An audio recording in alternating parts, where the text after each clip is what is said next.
Yeah, I'm sitting here missing my babies like crazy. Um, you know why I hate meth so much, man? I hate meth so much because my baby tested positive with astronomical amounts of methamphetamine in her system, and I never got high around her. I was so ignorant to the fact that by me sucking on a glass dick at the time, or whatnot, being in a closed environment, and that my baby in another room somewhere playing. But then later on, she come in my room and she touch something or she play with something, and then the next thing you know, and then my baby's gone. Yeah.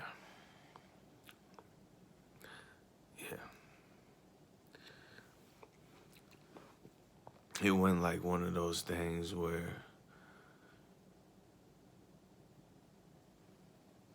I seen it coming, you know? Like I was blindsided. Like one day my baby mama called me and asked me to come pick up my baby from the courthouse because she has to take a drug test and she's playing the role that she can't take the test, that she can't pee. And it was on a Tuesday when the courthouse stay open till like 6:30. And at the time, I had a warrant for petition to revoke probation for a failed drop for methamphetamine. So at the end of the day, when my baby mama called me to come get my little girl, I told her, I said, I'm on my way. Well, obviously, I didn't go to the courthouse because of my warrant. So I sent my people went to go get my little girl. When it was all said and done, they didn't come home with my little girl. So I haven't seen my little girl for over 3 years. Or my son Kingston. And they took him from NICU. So like he just knows me, and the bond that we build is just through DCS visits. And it's like, it's my fault that I lost my kids, because when Emma K needed me the most, when she needed me to come there to that courthouse to pick her up, I couldn't be there for her. I couldn't go. Like I betrayed her. Like it was like a slap in the face to her.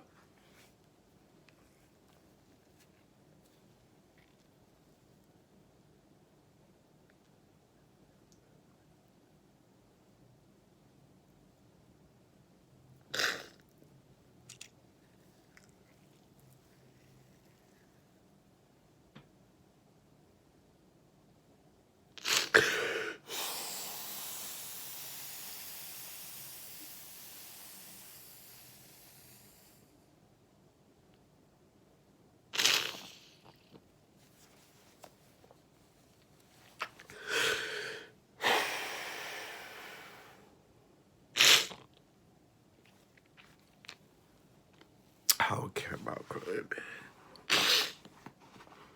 You know, I feel like,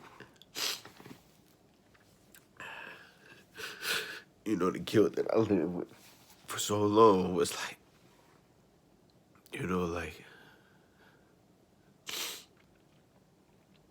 how did I betray something? The one person in this world that made me feel more loved, honored, and appreciated than any other human being in this world. And that doesn't mean that I love her more than any of my other kids or anything like that. I said that little girl made me feel more loved, honored, and appreciated than any other human being in this world. And what I mean by that is that when Emma K, when she smiled at me, when she gave me kisses, and when she looked at me, when she came to me, and when she smiled, it was all pure love. It was pure joy. There was no deceit. There was no masquerade. There wasn't no facade. There wasn't no deceit in disguise. None of that. Like, my baby had no reason to be bitter at me. You know, my other kids, you know, they might feel some type of way about me, you know, for being in and out of their lives in prison and in addiction and not being a father and whatnot. But I was all Emma know. I watched her come out the puss. I was there when she was born. She was my first child that I seen born. Her and King were the only two children that I seen born. And to know that, man, I was there and I cut the umbilical cords. And, like, I was there. I was, like, one of the first people to lay hands on them. And to know, like, my babies are in the system. In the system. Because my dope females couldn't stop putting a needle in my arm. And then when I had the chance to get them, I still couldn't stop. But on my soul, and McKay Hall, Kingston Levi Hall. That's your name, Kingston. You know, I love you guys, man. And I'm sorry to you guys, man. I'm sorry it took me so long to fight back. Like, to fight, like to fight. You know what I mean? Like, to fight. You know what I mean? But I had to find it in myself, man. I lived with so much shame, with so much guilt. I lost my manhood when I lost Emma King. And I ain't gonna redeem my manhood until I get it back. And that's just what it is. So I had to have hope. I have to have hope that what I'm doing is the right thing for not only my kids, but for every other kid in society as well. So that's what I'm gonna do. I'm gonna keep fighting, and I'm keep stomping on Satan's neck, saying fuck dope for the rest of my natural life. God bless.